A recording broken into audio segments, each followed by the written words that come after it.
Très chers amis, bonjour à tous et à toutes. Nous allons découvrir ensemble quelques nouvelles pépites sur la parashat Shoftim. La parasha débute par le verset Shoftim veshotrim titen lecha bechol she'arecha. Tu nommeras des juges et des policiers dans toutes tes villes, dans tout ton pays. Et on va essayer de se demander quel est le rôle de la police dans la société. Et peut-être qu'on va essayer de découvrir ensemble une police qu'on ne connaissait pas encore jusqu'à aujourd'hui.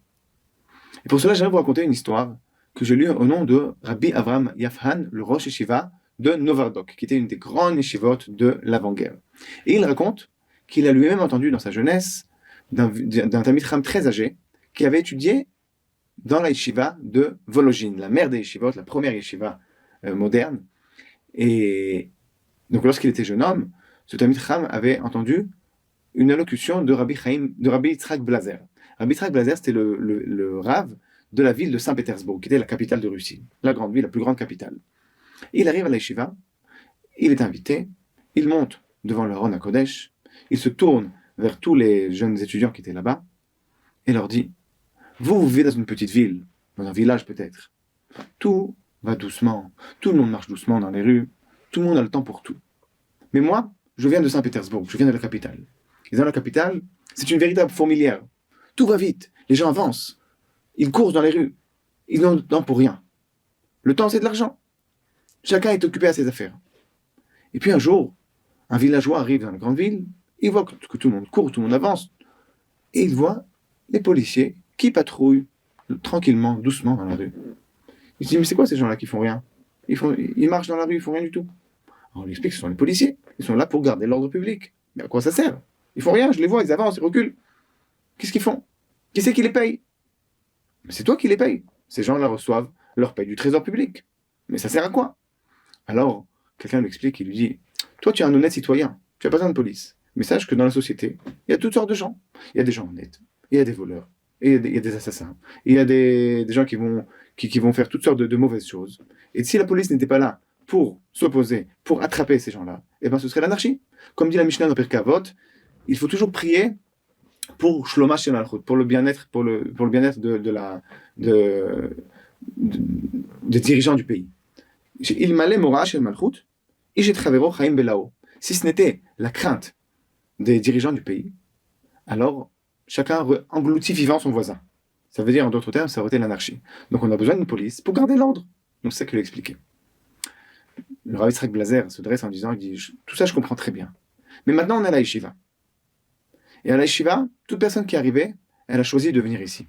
Pourquoi? Elle a un but bien précis. Pour étudier la Torah, pour avancer dans les Yirat Shamayim. Alors expliquez-moi, pourquoi y a-t-il besoin d'un mashgiach dans la yeshiva? Pourquoi on a besoin d'un directeur spirituel dans la yeshiva? Il descend de l'estrade et s'en va. Il laisse toute l'assemblée bouche ouverte. Et c'est comme ça que s'est terminée l'allocution. Pendant des années, on a encore parlé de ce discours de Rabbi Yitzhak Blazer. Mais dit le Rosh Yeshiva de Novardok, Rabbi Avraham Yafhan, dit, moi j'ai une réponse à la question du Rabbi Yitzhak Blazer.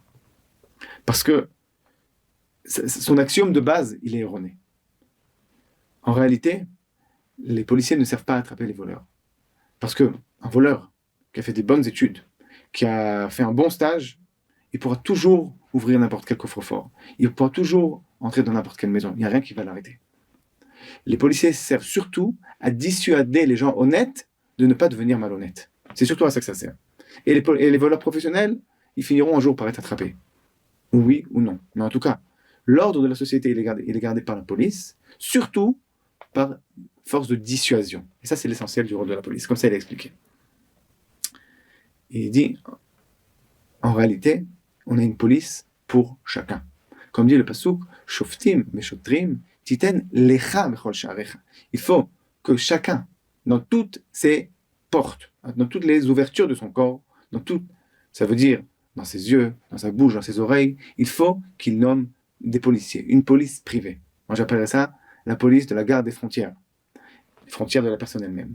Et donc nous dit le Rav de Novardok que la véritable police, c'est pour dissuader la personne honnête de ne pas faire des choses interdites. Et il dit ça, c'est le rôle du mashgiach dans la yeshiva. Ceux qui ne veulent pas étudier, de toute façon, ils n'étudieront pas. Mais chacun, en réalité, même s'il a plein de bonne volonté, il a besoin de quelqu'un qui va le dissuader de faire ce qu'il ne faut pas faire.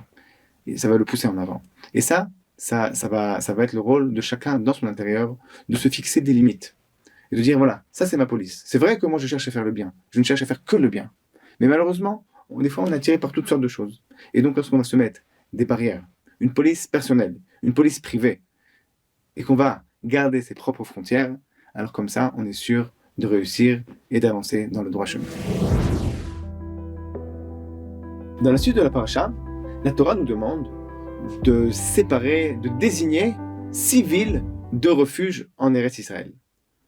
En réalité, il n'y avait pas uniquement 6 villes, il y avait 48 villes. Il y avait 42 villes qui appartenaient aux Lévi'im et encore 6 autres villes qui étaient désignées en tant que villes de refuge.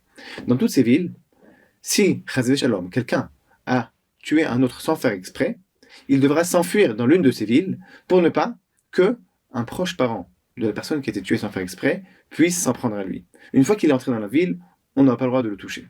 La différence entre les 42 villes des Lévi'im et les 6 villes de refuge était que les 42 villes de Lévi'im, elles protégeaient la personne uniquement si elle avait conscience d'être dans cette ville, d'être dans une ville de refuge, tandis que les 6 villes de refuge protègent la personne même si elle n'est pas au courant que c'est une ville de refuge. Autre différence, c'est que dans les 42 villes de Lévi'im, si on voulait habiter dans un appartement, il fallait payer une location, tandis que dans les 6 villes de refuge, tout était gratuit.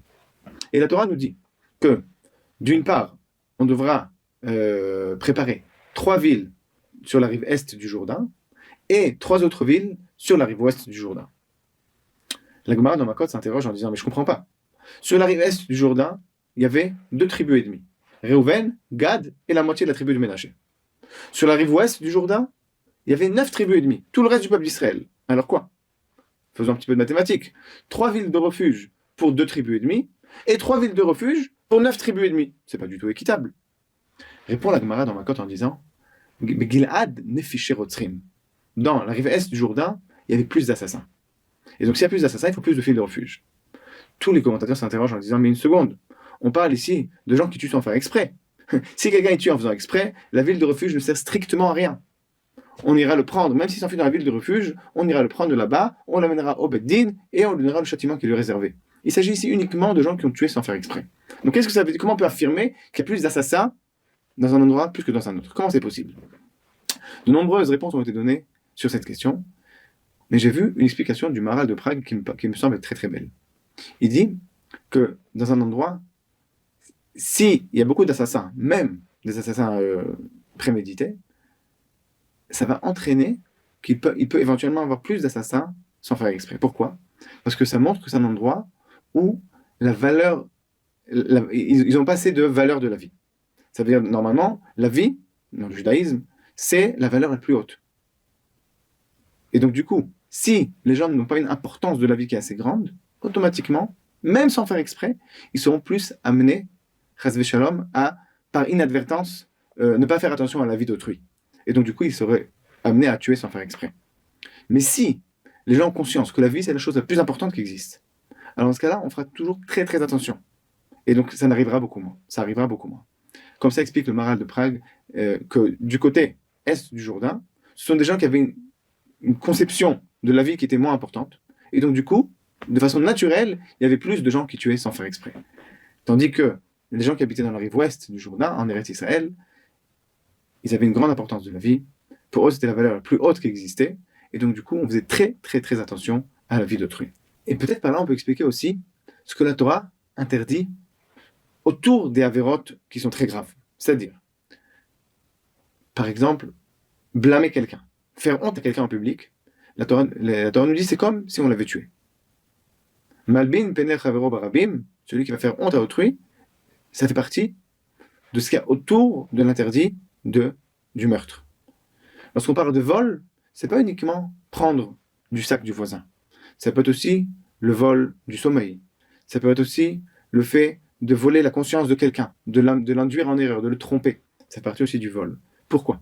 Parce que lorsque quelqu'un, il prend pas, prenons l'exemple du meurtre, il prend pas le meurtre comme étant une valeur essentielle, une valeur primordiale de la religion, alors il peut arriver à tuer. Et pour ça, les Khamim nous disent, sache que tuer, c'est pas uniquement assassiner quelqu'un. On peut tuer aussi par la parole. Sache que voler, c'est pas uniquement se servir dans la propriété du voisin.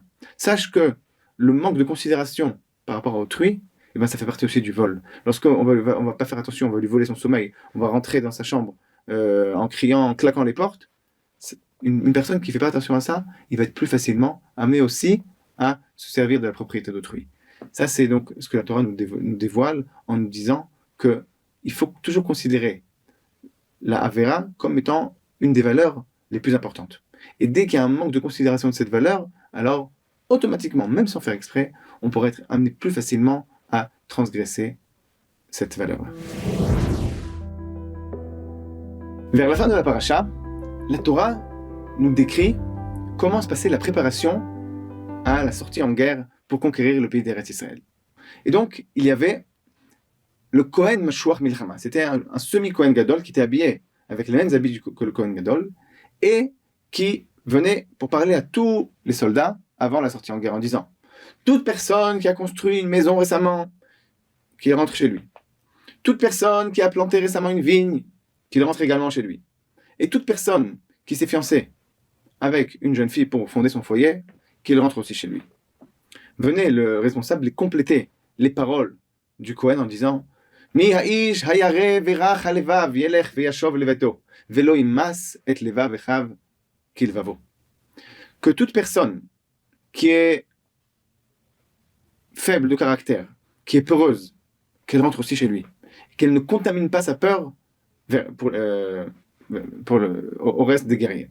Rabbi Yossi Aglili expliquait ce pasouk en disant ici il ne s'agit pas d'une personne qui a peur, il s'agit d'une personne qui a peur des avérotes qu'il a fait. En effet, Akadosh Baruch Hu nous promet une réussite, une victoire totale dans la guerre pour conquérir Israël, mais uniquement dans la mesure où on suit les préceptes de la Torah. Si une personne sait qu'elle a des choses à se reprocher, alors vaut mieux qu'elle rentre chez lui et que par son manque de mérite, elle n'induise pas, elle n'entraîne pas que d'autres personnes puissent tomber au combat. Et donc cette personne rentrait chez lui, mais de façon très discrète. Parmi tous ceux qui rentraient, après avoir construit leur maison et planté leur vigne et fiancé une femme, ben lui aussi, incognito, il rentrait chez lui et comme ça, il n'avait pas honte. Ça, c'est l'explication de Rabbi Yossi Aglili. Mais Rabbi Akiva lui expliquait le verset de façon plus simple en disant, ici, il s'agit de la personne qui est faible de caractère, qui manque de courage. Et donc, au premier coup de feu, il risque de s'évanouir. Une personne pareille, il ne faut pas qu'elle ait une influence néfaste sur le reste des guerriers. Il vaut mieux qu'il rentre chez lui à la maison.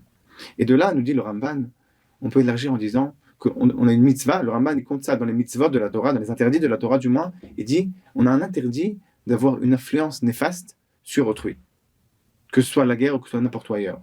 On doit faire très attention dans tous nos actes, que nos actes n'aient pas une influence néfaste sur autrui. Rabbi Chaim Shmulevitz apprend ici que on doit toujours faire attention dans nos actes à ne pas faire un acte qui peut être interprété par une autre personne comme de travers. Et donc, de ne pas donner, même sans avoir l'intention, un mauvais exemple à quelqu'un d'autre. Par exemple, quelqu'un qui semble être religieux et qui rentre dans un restaurant qui n'est pas cachère pour acheter un coca. Il n'y a rien d'interdit. Et pourtant, quelqu'un peut le voir, se dire « Ah, j'ai vu quelqu'un de religieux qui rentre ici, donc on peut manger ici. » Alors qu'en réalité, c'est un restaurant qui n'est pas cachère. On nous demande donc de faire toujours très attention à tous nos actes pour ne pas qu'ils puissent être interprétés par quelqu'un d'autre de façon erronée et d'induire quelqu'un d'autre en erreur par nos actes. Et c'est ce qu'explique Rabbi Chaim de Volojine dans la tfila de Rosh Hashanah. On dit qu'Akadosh Baruch Hu juge la personne le jour de Rosh Hashanah, ma'aseish ufkudato. L'acte de la personne, et c'est quoi le mot ufkudato? Explique Rabbi Chaim de Volojine, c'est pas l'acte de la personne, c'est l'influence de nos actes sur autrui. Akadosh Baruch Hu va aussi nous juger sur l'influence de nos actes. Une personne qui va voir mon acte, qui va le prendre, qui va l'interpréter de façon positive et va m'imiter par la suite, et ben, sera considéré pour moi comme une mitzvah. Si Chas v'Shalom, il va imiter un mauvais acte, une mauvaise action, ou bien qu'il va interpréter de façon erronée même une bonne action que j'ai faite, qu'il va m'imiter dans le mauvais sens, sera considéré comme une avera. C'est ça qu'il explique Ma'aseish ufkudato. On raconte qu'une fois, il y avait à la veille de Kippour quelqu'un, quelques minutes avant l'entrée de Kippour, qui a décidé de changer sa façon de vivre et de faire teshuva. Qu'est-ce qu'il a vu? Il avait mangé donc la Seuda Mafseket, il s'était préparé pour le jeûne, il est arrivé à la synagogue. Et il rentre aux toilettes pour se préparer pour la tefila, et qui il voit là-bas? Il voit le rave de la ville qui était là-bas, paré de son kittel. Et qu'est-ce qu'il faisait? Il était en train, quelques minutes avant l'entrée de Kippour, de couper du papier toilette. Il dit, Rav, mais dans ce moment le plus kadosh de l'année, c'est ça que vous êtes en train de faire? Il a dit, sachez que demain, il va y avoir beaucoup de gens qui vont venir à la synagogue, beaucoup plus que d'habitude. Et ils risquent d'être incommodés par le manque de papier toilette. Donc du coup, c'est tout simple, je prépare la synagogue pour demain. Je dis, mais Rav, vous? Je dis, oui, moi. Il a dit, si c'est ça, j'aimerais vraiment ressembler à une personne pareille. Et donc c'est comme ça qu'il a commencé ce processus de retour, et par un acte qui est tout à fait banal, qui est tellement simple, qui est tellement puéril. Et malgré tout, on voit d'ici l'importance des fois des petites actions qui peuvent avoir une influence énorme sur la vie d'une autre. Alors on a pu voir dans le début de la paracha, Shoftim Veshotrim, le véritable rôle de la police, et on a pu découvrir une police qu'on ne connaissait pas jusqu'à aujourd'hui. C'est la police des frontières, les frontières de la personne, la police des yeux, la police des oreilles, la police de la bouche, où chacun doit personnellement, de façon individuelle, se mettre des barrières autour de lui pour ne pas dépasser ces barrières et en arriver à faire des avérotes. On a vu par la suite que le manque de valeur de la vie, ça peut amener au meurtre, même sans faire exprès. Ça veut dire que si on voit que des gens, dans un endroit, ils font beaucoup d'erreurs sur un point, c'est que pour eux, même si c'est sans faire exprès, ça montre un manque de valeur de cette chose-là. Ils n'ont pas assez de valeur pour cette chose-là, et c'est pour ça qu'ils en arrivent à la transgresser. Et pour finir, on a vu comment se passait la préparation à la guerre dans le peuple d'Israël, et que on nous demande de ne pas faire fondre le cœur d'autrui, de ne pas transmettre le manque de courage, ne pas transmettre notre peur à d'autres, mais c'est pas uniquement la peur, c'est ne pas avoir une influence néfaste sur autrui. Je vous souhaite à tous Shabbat Shalom ou Mevorach.